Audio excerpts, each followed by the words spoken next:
प्रदेश अध्यक्ष महारा ने उत्तराखंड की कानून व्यवस्था पर सवाल खड़े करते हुए कई गंभीर आरोप लगाए। कर्नल महारा ने अंकिता भंडारी हत्याकांड मामले को उठाते हुए कहा कि रिजॉर्ट में तुरंत बुलडोजर चलाया गया और अधिकारी अपना बयान बदलते रहे। इसी के साथ डीजीपी अशोक कुमार पर हमला करते हुए कर्नल महारा ने कहा कि डीजीपी ने अंकिता के पिता के साथ हुई बातचीत का ऑडियो वायरल किया, जो कि कानून का हनन है। वहीं हरिद्वार में पकड़े गए आतंकी को भी लेकर कर्नल मेहरा ने उत्तराखंड पुलिस पर निशाना साधा और डीजीपी के इस्तीफे की मांग की।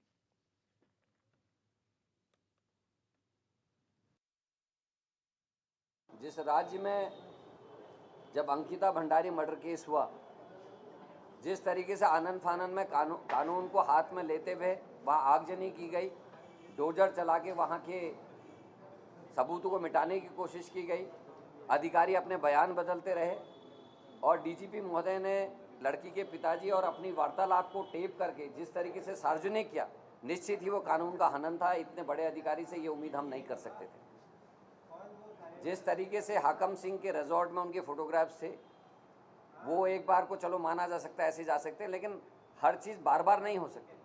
और अपराध किसी भी स्टेट से आदमी करता है, अपने को यहाँ सुरक्षित महसूस कर रहा है, तो इससे बड़ा और आरोप और क्या लग सकता है। तो ये क्योंकि डबल इंजन की सरकार है, यूपी और उत्तराखंड दोनों जगह एक ही सरकार है, सरकार की छवि बचाने के लिए जिस तरीके से अधिकारी अपने बयानों को लगातार बदल रहे हैं, ये हमारी चिंता का विषय है। और ऐसे में जब इतने बड़े आरोप लग रहे हैं तो प्रदेश के सबसे बड़े उच्चाधिकारी को तुरंत अपने पद से इस्तीफा देना चाहिए, नहीं तो मुख्यमंत्री को उनका इस्तीफा लेना चाहिए, ऐसा मेरा।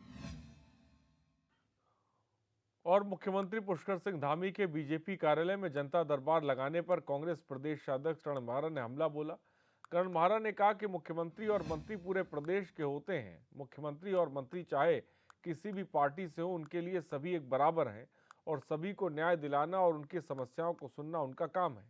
ऐसे में बीजेपी कार्यालय में जनता दरबार लगाना सरकार गलत है और यह संविधान के संबंध भी नहीं माना जाता।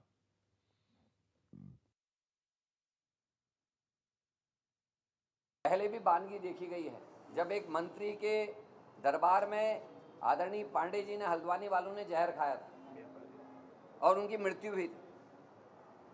इस तरीके के पहले भी प्रयास हुए, लेकिन मेरी आपत्ति है इस बात को लेकर, मंत्री के पास अपना ऑफिस है, सेक्रेटरीट है, मुख्यमंत्री के पास अपना सचिवालय है, अपना ऑफिस है, अपना कैंपस है, तो ये वहां लगने चाहिए, क्योंकि जो मुख्यमंत्री होता है, मंत्री होता है, पूरे प्रदेश का होता है। किसी पार्टी के कार्यालय में करना कतई उचित नहीं माना जा सकता।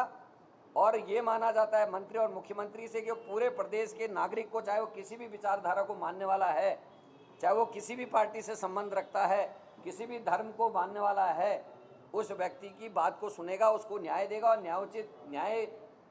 न्यायिक प्रक्रिया में जो भी चीज़ें कानून संबद्ध है उसका वो पालन करेगा। लेकिन पार्टी के मुख्यालय में जनता दरबार लगाना कतई गलत है और ये संविधान के संबद्ध भी नहीं माना जा सकता। और कांग्रेस प्रदेश अध्यक्ष कर्नल महारा ने उत्तराखंड में खनन को लेकर भी कई सवाल खड़े किए और सरकार पर गंभीर आरोप लगाए। कर्नल महारा ने कहा कि सरकार निजी लोगों को लाभ पहुंचा रही है, जिसके पीछे बहुत बड़ी साजिश है।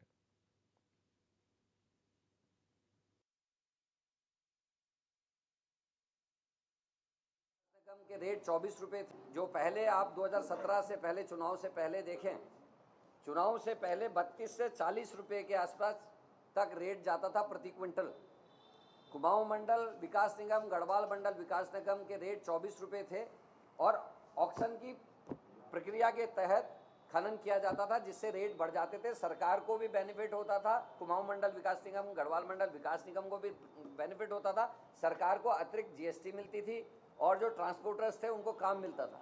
लेकिन उस नीति में परिवर्तन करके निजी पट्टे धारकों को, निजी जमीन मालिकों को जमीन समतलीकरण के नाम पर खनन करने की परमिशन दी गई, जिसके रेट केवल 7 या 8 रुपये हैं, जिससे सरकार को कम से कम 30 रुपये के आसपास का प्रति क्विंटल नुकसान हो रहा है और कुछ लोगों को अतिरिक्त लाभ पहुंचाया जा रहा है। उसके पीछे नियत क्या है, इसको समझा जा सकता है। हाईकोर्ट ने भी उस पर कड़ी टिप्पणी की है और इसी खनन नीति की वजह से आज खनन माफिया इतना हावी हो गया है कि जिससे उत्तर प्रदेश की पुलिस को यहाँ आके दबिश देनी पड़ रही है, तो इसमें तत्काल प्रभाव से सरकार को रोक लगानी चाहिए और जितनी तत्परता सरकार हाई कोर्ट के डिसीजन के खिलाफ सुप्रीम कोर्ट जाने की कर रही है, उतनी तत्परता अन्य मामलों में सरकार को करनी चाहिए।